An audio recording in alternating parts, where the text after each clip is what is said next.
ఆయన ఉన్నారా? ఎవరు? భగవాన్ గారు. మీరెవరు? ఆయన క్లోజ్ ఫ్రెండ్స్. సరే లోపల రండి. పదా సార్ వీళ్ళు భగవాన్ క్లోజ్ ఫ్రెండ్స్ అంటారు. సరే నువ్వు వెళ్ళు, నేను మాట్లాడతా. సార్ మీరంతా భగవాన్ స్నేహితులా? అవును, అలాంటి స్నేహితులు ఉన్నందుకు గర్వపడుతున్నాం. సరే ఏంటి సంగతి? ఏముంది, మా అపాయింట్మెంట్ ఆర్డర్ చేస్తే పట్టుకులు చేరిపోతాం. ఈ రోజు గురు పౌర్ణమి, మంచి రోజు. అపాయింట్మెంట్ ఆర్డర్ ఏంటి? మీకు అందాల్సిన నీకు అందనట్లేదు. ఏంటది? ఏంటంటావేంటి? ఒక్కోడు 25,000 ఇచ్చాం. భగవాన్ గారి హెల్పింగ్ నేచర్ కాబట్టి తక్కువ రేటుకి ఒప్పుకున్నాడు. ఇంతకీ ఇది ఏ ఆఫీసో మీకు తెలుసా? తెలుసుకోవాల్సిన అవసరం మాకు లేదు, కానీ చెప్పాల్సిన అవసరం మాకుంది. యాంటీ కరప్షన్ బ్యూరో అంటే అవినీతి నిరోధక శాఖ. లంచం తీసుకోవటమే కాదు, ఇవ్వటం కూడా నేరం. మీ భగవాన్ గారు ఒక 420.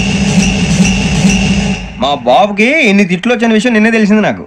ఇంతవరకు మా బాబు నా ఒట్టుమే చేయలేదని మీ అందరితో గర్వంగా చెప్పుకునేవాడిని. First time man handing record దొరికింది. తక్కువ నా గోల్ చెలుగు లాగేస్తాడు. అరే కోపడకండి రా, వాడు ఇక్కడే దొరుకుతాడని మా ఫ్రెండ్ చెప్పాడు. తొక్క దొరుకుతాడు. జింక్ లో కావాలనా, బంక్ లో కావాలనా, స్టీల్ ప్లాంట్ లో కావాలనా, షిప్ యార్డ్ లో కావాలనా? అంటే ఎక్కడ పడితే అక్కడ ఇప్పిస్తారా సార్? ఎక్కడ పడితే అక్కడ.